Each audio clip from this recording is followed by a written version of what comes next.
Roger, recibida misión. Vivimos en una era asombrosa. Bajando a 75 metros por segundo. Los ingenieros han logrado que un rover del tamaño de un coche aterrice en Marte. Hay físicos que investigan la esencia de la materia. Y nos comunicamos gracias a una vasta red inalámbrica global. Pero detrás de todos estos avances modernos hay algo misterioso y muy poderoso. Lo llaman el lenguaje del universo. Y quizás se trate del mayor logro de la civilización: las matemáticas. Pero, ¿de dónde salen? ¿Y por qué en la ciencia funcionan tan bien?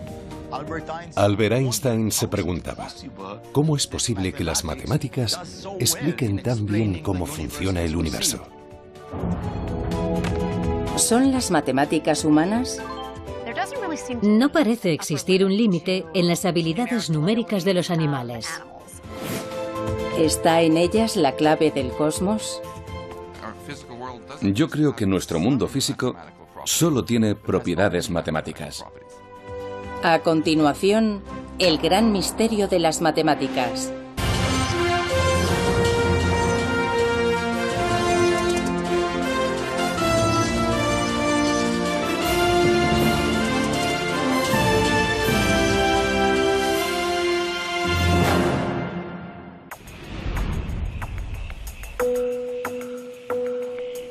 Los seres humanos han buscado siempre patrones en la naturaleza.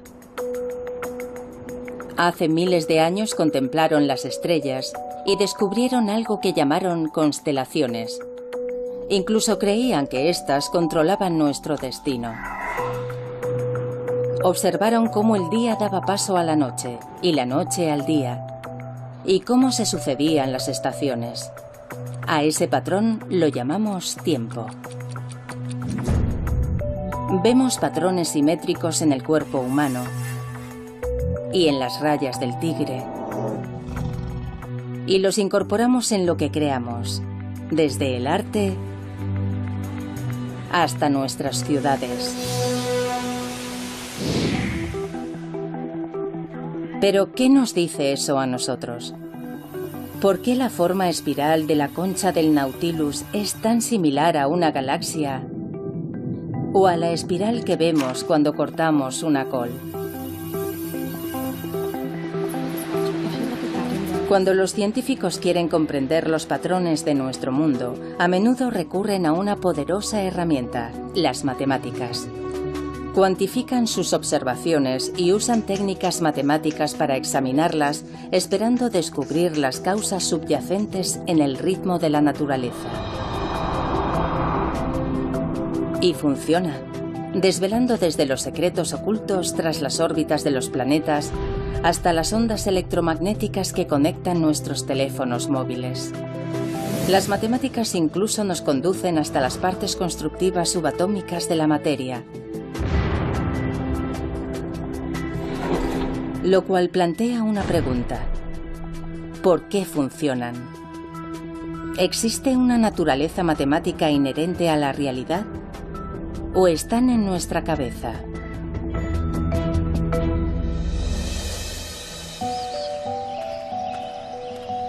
Mario Livio es un astrofísico que está fascinado con la profunda y a menudo misteriosa conexión entre las matemáticas y el mundo. En la naturaleza, los números están por todas partes. Por ejemplo, hay muchas flores que tienen 3 pétalos, como esta, o 5 como esta. Otras tienen 34 o 55, y esos números aparecen con frecuencia. Puede que parezcan números aleatorios, pero todos forman parte de lo que se conoce como la sucesión de Fibonacci, una serie numérica desarrollada por un matemático del siglo XIII. Comienzas con los números 1 y 1, y a partir de ahí sumas los dos últimos números. 1 más 1 es 2. 1 más 2 es 3. 2 más 3 es 5. 3 más 5 es 8. Y continúa así. Hoy, muchos siglos después, esta aparentemente arbitraria progresión numérica fascina a muchas personas que ven en ella la clave de todo, desde la belleza humana hasta el mercado bursátil. Aunque muchas de esas afirmaciones no se han demostrado, resulta curioso cómo la evolución parece favorecer a esos números. Lo cierto es que esta secuencia aparece con frecuencia en la naturaleza. Los números de Fibonacci aparecen en el recuento de pétalos, especialmente en los de las margaritas, pero eso solo es el principio. Estadísticamente, los números de Fibonacci aparecen mucho en botánica. Por ejemplo, si observamos la base de una piña, a menudo vemos espirales en sus escamas. Y si contamos esas espirales, normalmente hallamos un número de Fibonacci. Pero si las contamos en dirección contraria, encontraremos el número de Fibonacci adyacente.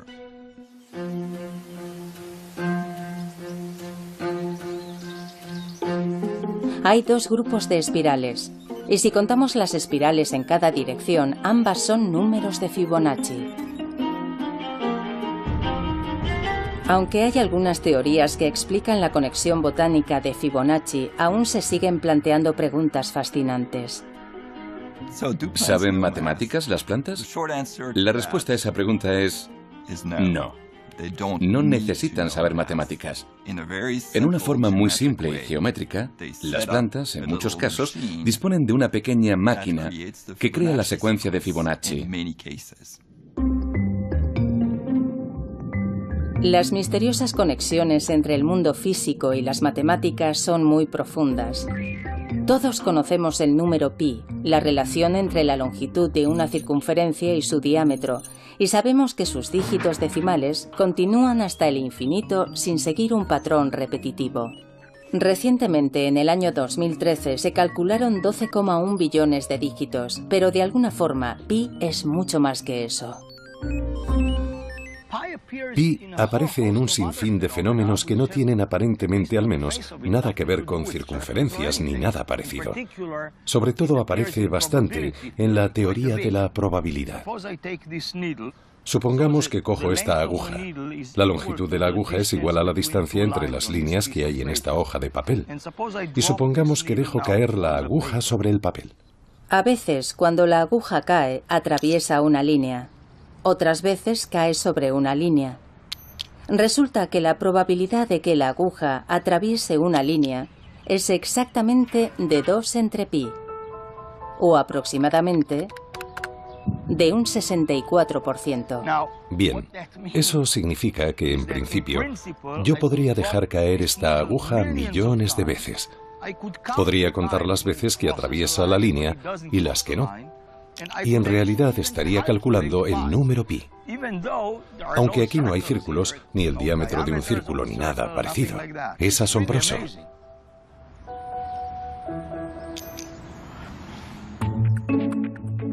Dado que pi relaciona un objeto redondo, un círculo, con otro recto, su diámetro, puede aparecer en los lugares más extraños. Algunos lo ven en los meandros de los ríos. La longitud real del río, que serpentea desde su nacimiento hasta su desembocadura, comparada con la distancia real, por lo general tiende a ser pi. Los modelos de cualquier cosa en la que intervengan ondas contienen el número pi. Igual ocurre con la luz y el sonido.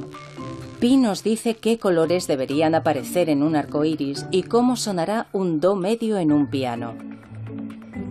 Pi aparece en las manzanas, en el modo en que las células crecen con formas esféricas, o en el resplandor de una supernova. Alguien escribió que es como si viéramos a Pi en una serie de picos montañosos, elevándose sobre un valle cubierto de niebla. Sabemos que todos están conectados de alguna forma, pero no siempre resulta obvio descubrir cómo lo están. Pi solo es un ejemplo más de una vasta red matemática interconectada que parece revelar un orden, a menudo oculto y profundo, en nuestro mundo. El físico Max Tegmark cree saber el porqué. Él ve similitudes entre nuestro mundo y el mundo de un juego de ordenador. Si yo fuera un personaje de un videojuego tan avanzado, en el cual yo tuviera conciencia, y empezara a explorar el mundo de ese videojuego, me sentiría como si viviera en un mundo real, hecho de materia física.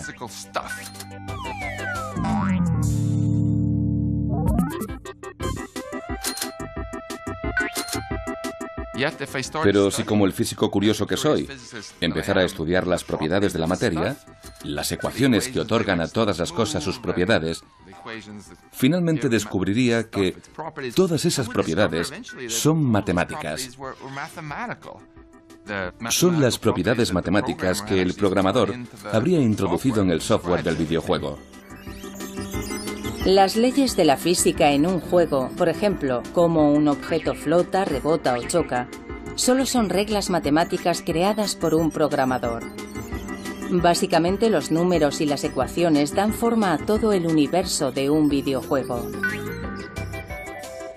Como físico, eso es exactamente lo que yo percibo también en el mundo real. Cuando miro cualquier cosa, como mi brazo o mi mano, veo matemáticas. ¿Es posible que nuestro mundo sea igual de matemático que el de los juegos de ordenador? Para Max, el mundo del software de un videojuego no es tan diferente de nuestro mundo físico. Él cree que las matemáticas sirven para describir la realidad, porque lo único que hay es eso, matemáticas, nada más. Muchos de mis colegas físicos dirán que las matemáticas describen nuestra realidad física, al menos de una forma aproximada. Yo voy mucho más allá y afirmo que en realidad es nuestra realidad física, porque creo que nuestro mundo físico solo tiene propiedades matemáticas. Según Max, nuestra realidad física es un poco como una fotografía digital.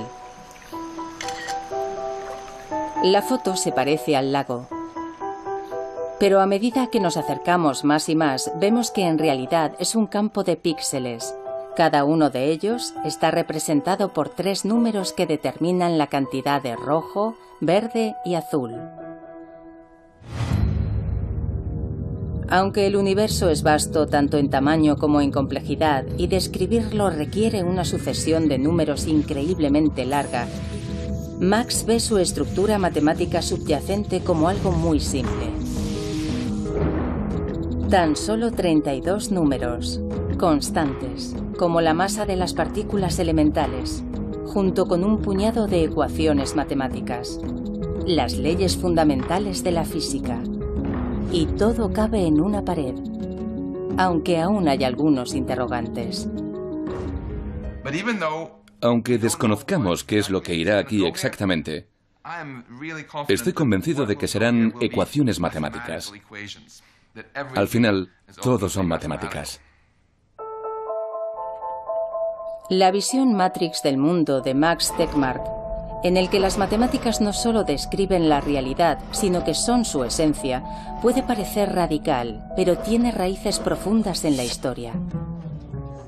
Se remonta a la antigua Grecia, a los tiempos del filósofo y místico Pitágoras. La historia cuenta que Pitágoras investigó la afinidad entre las matemáticas y la música, una relación que hoy está presente en el trabajo de Esperanza Spalding, una aclamada música de jazz que ha estudiado teoría musical y ve similitudes entre la música y las matemáticas. Me encantan las matemáticas, pero lo que más me gusta de ellas lo expreso a través de la música. Al principio estudias muchas ecuaciones, pero necesitas tener una relación muy visceral con el resultado de esas ecuaciones, que es el sonido, la armonía, la disonancia y todo eso. Soy mejor música que matemática, pero me encantan las matemáticas. Las dos son igual de exigentes. Tienes que estudiar. Sí, como una loca. Los antiguos griegos encontraron 3 relaciones entre notas especialmente agradables. Ahora las llamamos octava, quinta y cuarta. La octava es fácil porque son las primeras dos notas de Somewhere Over the Rainbow. Es una octava. La quinta suena así, o como las primeras notas de Brilla, brilla, estrellita. Y la cuarta así, como por ejemplo en las dos primeras notas de Here Comes the Bride. Se dice que en el siglo VI a.C. el filósofo griego Pitágoras descubrió que esas relaciones musicales eran también relaciones matemáticas, que medían la longitud de las cuerdas vibrantes. En una octava, la longitud de la cuerda crea una relación de 2:1. En una quinta, la relación es de 3:2. Y en una cuarta, de 4:3. Encontrar un patrón común a través del sonido sería algo así como, bueno, si esto existe en el sonido y sucede en todos los sonidos, esta relación podría existir universalmente en todas partes, ¿no? Los pitagóricos amaban los números. El hecho de que relaciones simples produjeran sonidos armoniosos era la prueba de que existía un orden oculto en el mundo natural, y este orden estaba hecho con números. Hoy en día los matemáticos y los científicos siguen explorando en esa dirección.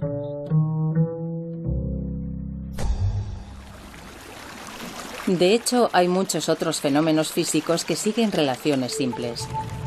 Desde la proporción de 2:1 de los átomos de hidrógeno y de los átomos de oxígeno en el agua, hasta el número de veces que la Luna gira alrededor de la Tierra comparado con su propia rotación, 1:1, o cómo Mercurio gira sobre sí mismo 3 veces mientras orbita 2 veces alrededor del Sol, una relación de 3:2. En la antigua Grecia, Pitágoras y sus seguidores tuvieron una profunda influencia sobre otro filósofo griego, Platón, cuyas ideas también siguen vivas en nuestros días, sobre todo entre los matemáticos. Platón creía que la geometría y las matemáticas existían en su propio mundo ideal. Si dibujamos un círculo sobre un papel, ese no es el verdadero círculo. El verdadero está en ese mundo.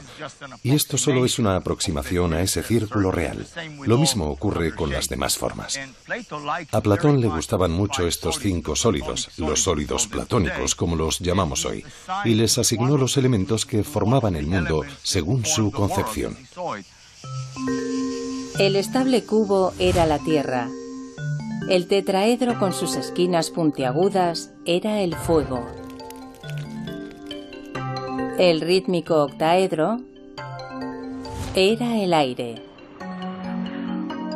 El icosaedro de 20 caras, el agua. Y por último, el dodecaedro, el sólido que representaba el cosmos como un todo. Las formas matemáticas de Platón eran la versión ideal del mundo que nos rodea y se hallan en su propio reino.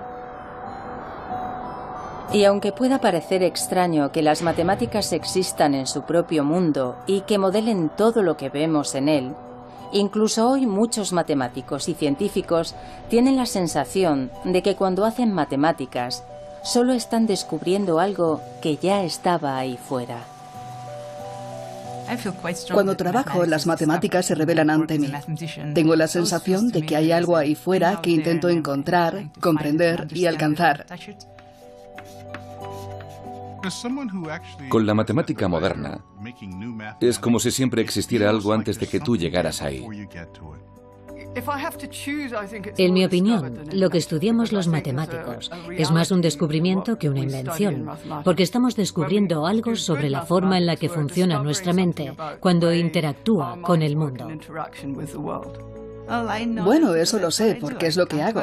Vengo a trabajar, me siento delante de la pizarra e intento comprender qué es eso que está ahí fuera. Y de vez en cuando descubro una pequeña parte de algo que ya estaba ahí. Muchos matemáticos tienen la sensación de que las matemáticas, más que inventarse, se descubren. ¿Pero solo es una sensación? ¿Podría ser que las matemáticas fueran exclusivamente un producto del cerebro humano? Este es Xiam, un auténtico prodigio de las matemáticas. 800 en el SAT de matemáticas. No está mal. ¿A qué edad lo hiciste? 11 años. 11. Vaya, es una nota perfecta. ¿De dónde surge el genio matemático de Xiam? Resulta que podemos ubicarlo y todo está en su cabeza. Mediante una resonancia magnética funcional, los científicos pueden escanear el cerebro de Xiam mientras resuelve pruebas matemáticas para ver qué partes del cerebro reciben más sangre y por tanto trabajan más que otras partes. Muy bien, vamos a empezar, ¿vale? En las imágenes de su cerebro, el lóbulo parietal muestra un color rojo intenso. Xiam depende de la región parietal de su cerebro para resolver esas operaciones, igual que muchas personas dotadas para las matemáticas. En pruebas similares a la de Xiam, los chicos que mostraban más aptitudes para las matemáticas tenían una actividad neuronal en esta zona del cerebro 6 veces mayor que la de los chicos normales. ¿Pero eso se debe al aprendizaje y a una práctica intensa o los fundamentos de las matemáticas se encuentran en nuestro cerebro? Los científicos buscan la respuesta aquí, en el centro del lémur de la Universidad de Duke, en Carolina del Norte, un refugio de 30 hectáreas para especies de lémures en peligro de extinción. Como todos los primates, los lémures están emparentados con los seres humanos a través de un ancestro común que vivió hace más de 65 millones de años. Los científicos creen que los lémures comparten muchas características con esos primeros primates, lo que los convierte en una ventana, aunque muy borrosa, a nuestro pasado. Tienes que elegir, Teres, vamos. La profesora Liz Brannon investiga lo bien que los lémures, como Teres, pueden comparar cantidades. La mayoría de los animales elige una cantidad mayor de comida. ¿Qué es lo que hace Teres? ¿Por qué son diferentes estos animales a la hora de comparar dos cantidades? Bueno, obviamente no usan etiquetas verbales ni símbolos. Nosotros queremos saber si realmente usan números puros, como estímulo. Para probar si Teres puede distinguir cantidades, le han enseñado un juego de ordenador con una pantalla táctil. El cuadrado rojo significa que comienza una ronda. Si lo toca, aparecen 2 cuadrados con diferentes objetos. Teres ha sido entrenado de forma que si elige el rectángulo con el número menor, consigue una recompensa, una bolita de azúcar. ¿Y si la respuesta es errónea? Lo repetimos muchas veces para tener claro que se fija en el número y no en otra cosa. Para asegurarse de que el animal reacciona al número de objetos y no a otro estímulo, Liz cambia el tamaño, el color y la forma de los objetos. Ella ha hecho miles de pruebas y ha demostrado que los lémures y los monos rhesus son capaces de aprender a elegir la respuesta correcta. Teres obviamente no posee un lenguaje y tampoco cuenta con símbolos para los números. Entonces, ¿está contando hace lo mismo que un niño cuando recita los números 1, 2, 3? No. Y aún así, parece responder a la esencia abstracta de lo que es un número. Los lémures y los monos rhesus no son los únicos.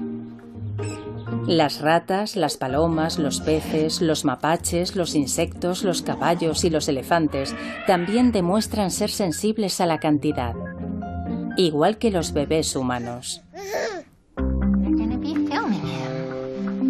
En su laboratorio del campus de Duke, Liz ha trabajado con bebés de 6 meses.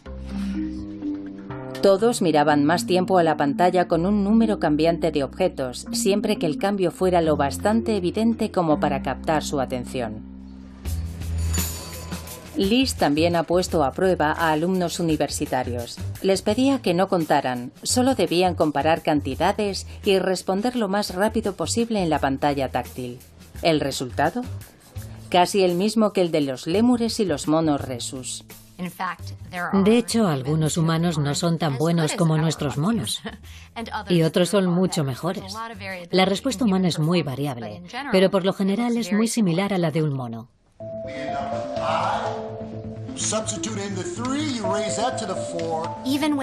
Incluso sin ningún tipo de educación matemática o sin el aprendizaje de términos numéricos o símbolos, todos los seres humanos seguiríamos teniendo un sentido numérico primitivo. Esa capacidad para percibir números me parece algo esencial, sin la cual sería difícil que hubiéramos podido apreciar las matemáticas simbólicas. Quizás las piezas constructivas de las matemáticas podrían estar preprogramadas en nuestro cerebro como parte de un conjunto de herramientas básicas para sobrevivir, como nuestra capacidad para reconocer patrones y formas o nuestro sentido del tiempo.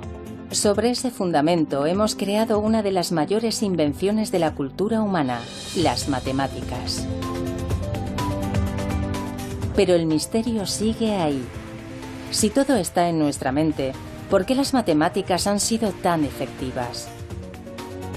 A través de la ciencia, la tecnología y la ingeniería, han transformado el planeta y nos han permitido llegar incluso mucho más allá. Este es el laboratorio de reactores de propulsión de la NASA en Pasadena, California. Roger, recibida misión. Iniciando entrada. En 2012 lograron que un rover del tamaño de un coche aterrizara en Marte. Descendiendo a 75 metros por segundo.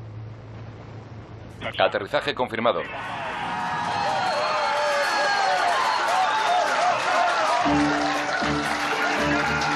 Adam Stelzner era el ingeniero jefe del equipo que diseñó el sistema de aterrizaje. Su trabajo dependía de un descubrimiento revolucionario del Renacimiento que hizo que las matemáticas se convirtieran en el lenguaje de la ciencia. La ley de la caída libre de los cuerpos. El filósofo griego Aristóteles enseñaba que los objetos más pesados caían más deprisa que los más ligeros. Una idea que superficialmente tiene sentido. Incluso en esta superficie, el patio de Marte, donde se prueban los rovers del laboratorio. Aristóteles pensaba que la velocidad a la que los cuerpos caen es proporcional a su peso, lo cual es razonable. De hecho, era tan razonable que la idea fue aceptada durante casi 2000 años. Hasta que a finales del siglo XVI fue rebatida por un matemático italiano, Galileo Galilei. Según la leyenda, Galileo dejó caer 2 bolas de cañón de diferente tamaño desde la torre de Pisa. No estamos en Pisa y no tenemos balas de cañón, pero tengo una bola de bolera y una pelota de goma. Vamos a pesarlas. Primero, pesamos la bola de bolera. Pesa casi 7 kilos. Y la pelota no pesa casi nada. Voy a lanzarlas. Según Aristóteles, la bola de bolera debería caer 15 veces más rápido que la pelota. Bueno, parece que caen a la misma velocidad. Pero esto no es lo bastante alto. Las tiraré desde más arriba.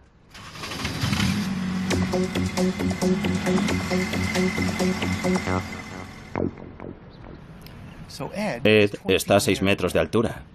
Veamos si caen a la misma velocidad. ¿Listo? 3, 2, 1, ya.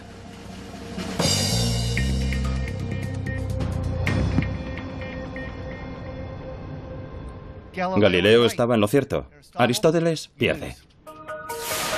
Dejar caer plumas y martillos es engañoso debido a la resistencia del aire. Bien, en mi mano izquierda tengo una pluma y en la derecha un martillo. En 1971, durante la misión del Apolo 15, esto se demostró en la Luna. Allí no hay aire. Ahora van a caer. ¿Qué les parece? Galileo tenía razón. Bola pequeña, bola grande. Aunque parece contrario a la lógica, si sacas el aire de la ecuación, todo cae a la misma velocidad. Incluso Aristóteles. Pero lo que realmente le interesaba a Galileo era que un objeto que caía desde cierta altura no tardaba el doble en caer desde el doble de altura, sino que se aceleraba. Pero ¿cómo podía medir eso? Todo ocurría muy deprisa.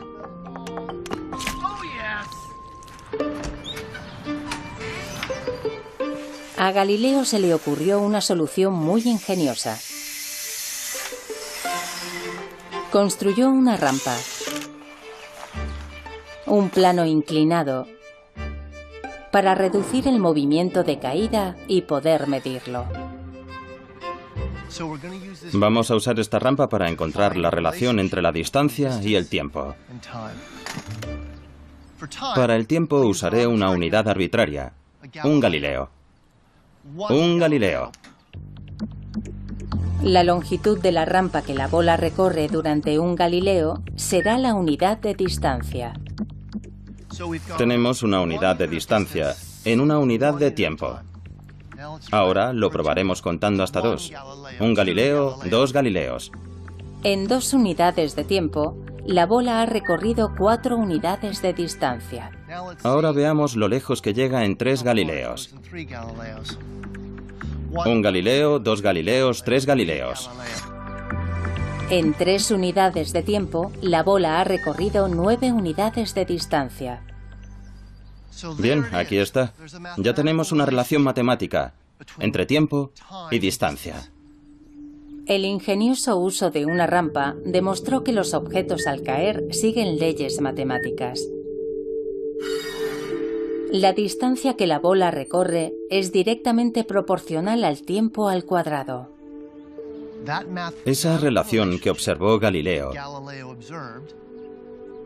es una expresión matemática de la física de nuestro universo.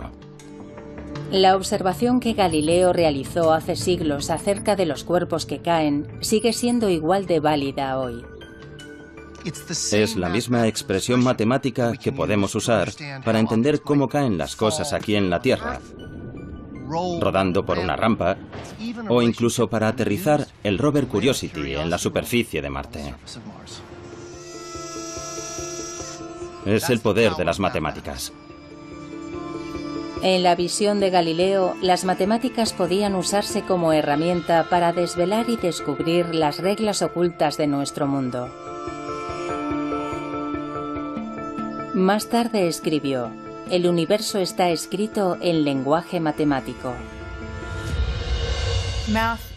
Las matemáticas son el lenguaje con el que comprendemos el universo. No sabemos cuál es la razón por la que las leyes de la física y el universo siguen modelos matemáticos, pero es así. Mientras Galileo convertía ecuaciones matemáticas en leyes científicas, otro hombre que nació justo el año en que murió Galileo llevó todo esto a lo más alto del firmamento. Se llamaba Isaac Newton. Y trabajó aquí, en el Trinity College de Cambridge, Inglaterra. Se dice que Newton era un genio solitario, y aquí, en la bolera del jardín del Trinity College, solía caminar arriba y abajo, meditabundo y absorto, dibujando diagramas matemáticos en la gravilla. Cuentan que sus colegas recibieron instrucciones para que no le molestaran ni removieran la gravilla por donde él había pasado, por si acaso, sin darse cuenta, borraban algún importante descubrimiento científico o matemático. En 1687, Newton publicó un libro que se convertiría en un hito de la historia de la ciencia. Hoy se conoce simplemente como Principia.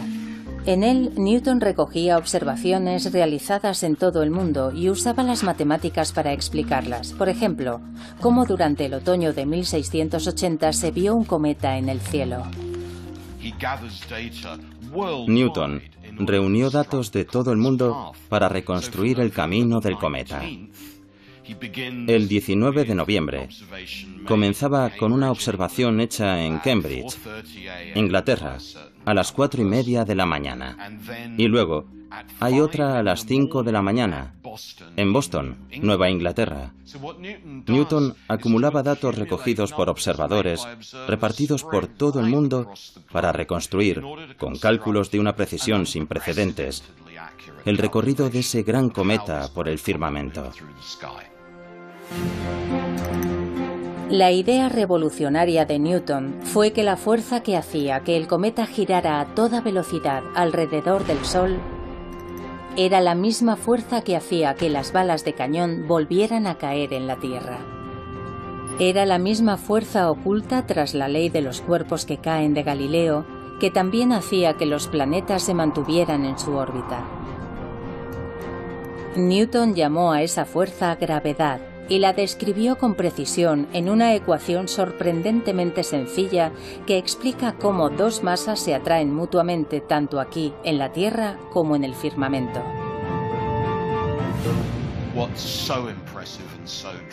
Lo más impresionante y espectacular es que una sola ley matemática te permita moverte por todo el universo.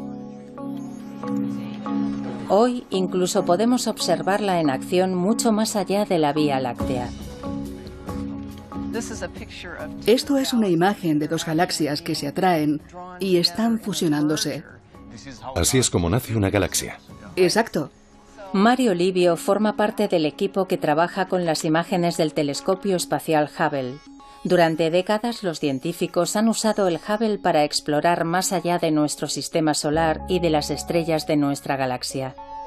Nos muestra las lejanas nubes de gas de las nebulosas y un vasto número de galaxias que giran en el espacio a una distancia de miles de millones de años luz. Esas imágenes revelan que en todo el universo visible, hasta donde el telescopio Hubble puede ver, sigue rigiendo la ley de la gravedad. Newton describió las leyes de la gravedad y del movimiento basándose en las cosas que pasaban en la Tierra y en los planetas del sistema solar y demás. Pero esas mismas leyes, exactamente las mismas, siguen rigiendo en las galaxias más distantes. Y todo en ellas, cómo se forman y cómo se mueven, está controlado por esas mismas leyes matemáticas. Algunas de las mentes más brillantes del mundo han descubierto con asombro cómo las matemáticas impregnan el universo. Albert Einstein se lo preguntaba. Decía, ¿cómo es posible que las matemáticas, que él pensaba que eran un producto del pensamiento humano, expliquen tan bien el universo, tal y como lo vemos? Y el premio Nobel de Física Eugene Wigner acuñó esta frase: la irrazonable efectividad de las matemáticas. Wigner decía que el hecho de que las matemáticas puedan describir también el universo, en especial las leyes físicas, es un don que no comprendemos ni merecemos. En la física abundan los ejemplos de esta irrazonable efectividad. Hace casi 200 años, cuando se observó que el planeta Urano se desviaba de su órbita, los científicos confiaron en las matemáticas y calcularon que estaba siendo atraído por otro planeta que nunca se había visto. Y así fue como descubrieron Neptuno. Gracias a las matemáticas se predijo la existencia de un planeta desconocido hasta entonces.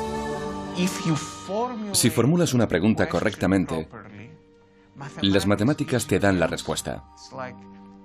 Es como tener un sirviente que es mucho más capaz que tú. Si le dices, hazlo, y se lo dices bien, entonces lo hará. Te llevará por el camino de la verdad, hasta hallar la respuesta final. Las evidencias del asombroso poder predictivo de las matemáticas se encuentran por todas partes a nuestro alrededor. La televisión, la radio, su teléfono móvil, los satélites, el monitor del bebé, el wifi, el mando de la puerta del garaje, un GPS. Y sí, puede que incluso el mando a distancia de la televisión. Todas esas cosas usan ondas invisibles de energía para comunicarse. y nadie sabía que existían hasta conocer el trabajo de James Maxwell, un físico y matemático escocés. En 1860 publicó un conjunto de ecuaciones que explicaban cómo la electricidad y el magnetismo estaban relacionados y cómo se generaban el uno al otro. Sus ecuaciones también hacían esta sorprendente predicción. Juntos, la electricidad y el magnetismo podían producir ondas de energía que viajarían a través del espacio a la velocidad de la luz. Las ondas electromagnéticas. La teoría de Maxwell nos dio las ondas de radio, los rayos X, cosas que nadie conocía. De modo que el alcance de su teoría resultó ser extraordinario. Casi inmediatamente empezaron a buscar las ondas que las ecuaciones de Maxwell habían predicho. El intento que parecía menos prometedor de todos para controlarlas se realizó aquí. En el desván de una casa al norte de Italia lo hizo un joven de 20 años, Guillermo Marconi. Su experimento comenzó con una serie de chispas. La explosión de electricidad crea un campo magnético momentáneo que crea otro campo eléctrico momentáneo y que a su vez forma otro campo magnético. La energía salta entre los dos propagando una onda electromagnética.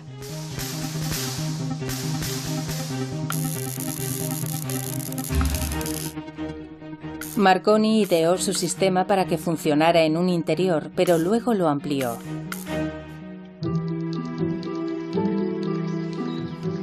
En pocas semanas construyó una gran antena detrás de su casa para amplificar las ondas procedentes de su generador de chispas. Después pidió a su hermano y a un ayudante que llevaran un receptor hasta el otro lado de la finca, detrás de una colina cercana. Llevaban escopetas para disparar en el caso de que captaran alguna señal.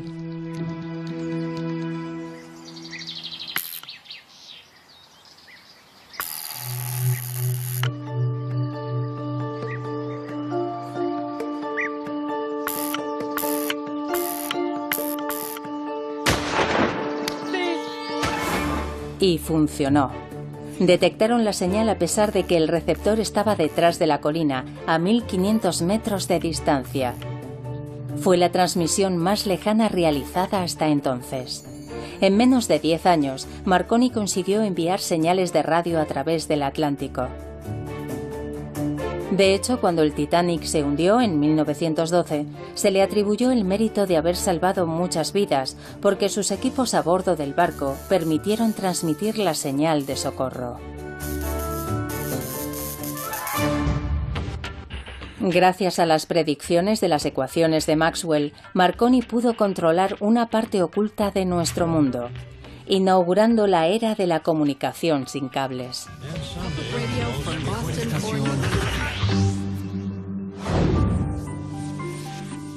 Desde Maxwell y Marconi, las evidencias de la capacidad predictiva de las matemáticas no han hecho más que aumentar, especialmente en el mundo de la física. Hace prácticamente 100 años no sabíamos que existían los átomos. Se necesitaron muchos experimentos para descubrir sus componentes, el electrón, el protón y el neutrón. Pero cuando los físicos quisieron profundizar, las matemáticas iban en cabeza, revelando finalmente un auténtico zoo de partículas elementales.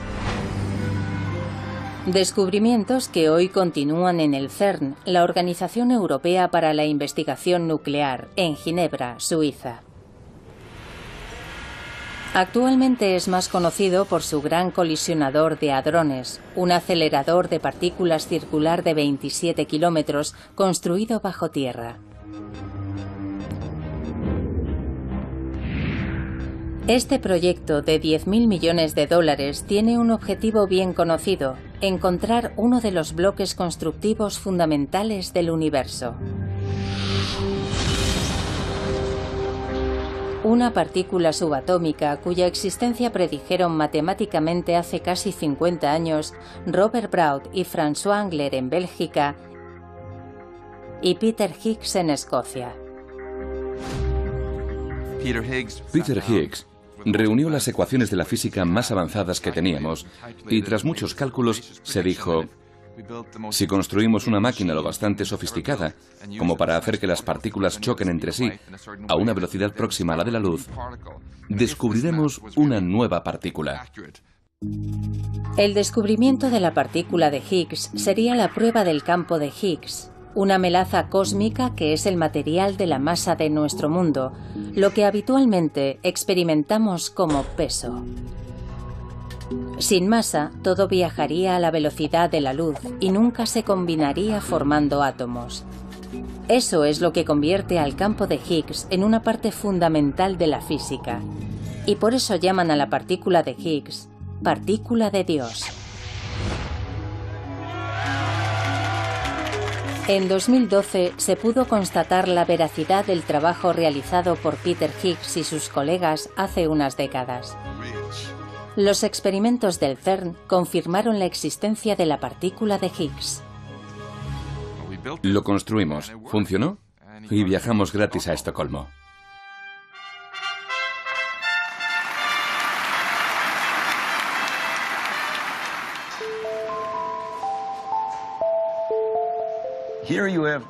Eran teorías matemáticas que hacían predicciones muy exactas sobre la posible existencia de algunas partículas fundamentales en la naturaleza.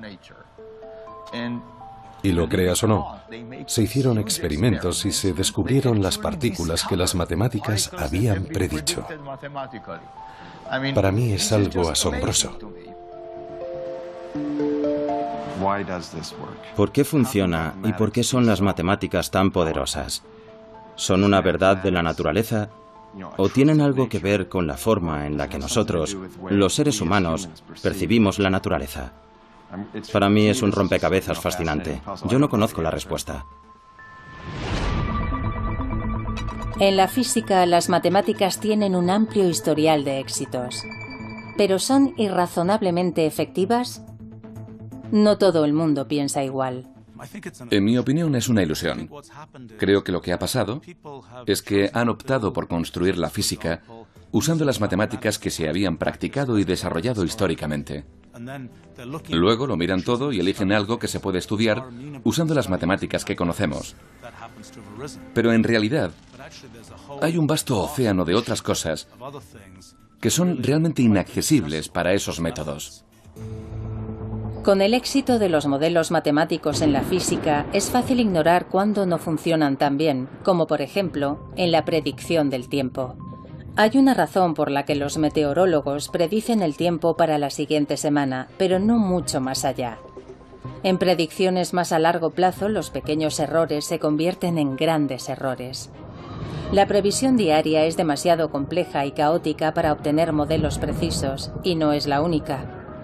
Lo mismo sucede con el agua que hierve en el fuego, con el mercado bursátil, con la interacción de las neuronas en el cerebro, con gran parte de la psicología humana y en muchas partes de la biología. Los sistemas biológicos y los económicos resultan difíciles de estudiar con las matemáticas. Tenemos muchas dificultades para hacerlo. Por eso yo no veo las matemáticas irrazonablemente efectivas, sino razonablemente inefectivas. Quizá nadie sea más consciente del poder y de las limitaciones de las matemáticas que quienes las usan para diseñar y construir cosas, los ingenieros. Mira esas ruedas. En su trabajo, la elegancia de las matemáticas choca con el desorden de la realidad y con la funcionalidad que rige el día a día. Las matemáticas, y quizás los matemáticos, operan en el dominio del absoluto, y los ingenieros viven en el dominio de lo relativo. Fundamentalmente nos interesa lo práctico. Y por eso, con frecuencia hacemos aproximaciones, tomamos atajos. Nosotros ignoramos términos y ecuaciones para hacer cosas que son lo bastante simples para alcanzar nuestros objetivos. Muchos de los grandes logros de la ingeniería fueron construidos usando atajos matemáticos, ecuaciones simplificadas que ofrecían una respuesta aproximada, es decir, sacrificando la precisión por la funcionalidad. Y para los ingenieros, aproximada ya es mucho. Basta para llevarte a Marte. A los ingenieros no nos pagan por hacer las cosas bien, sino por hacer las cosas lo suficientemente bien. Muchos físicos ven una asombrosa precisión en la forma en que las matemáticas revelan los secretos del universo, haciendo que parezca una parte inherente de la naturaleza. Mientras que en la práctica, los ingenieros tienen que sacrificar la precisión de las matemáticas para que algo sea útil, haciendo que parezcan una herramienta imperfecta de nuestra propia invención. Entonces, ¿qué son las matemáticas? ¿Forman parte del universo o son una invención humana? Puede que ambas cosas.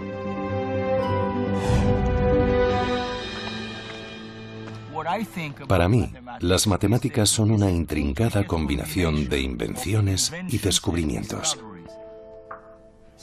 Fijémonos en algo como los números naturales, 1, 2, 3, 4, 5, etc.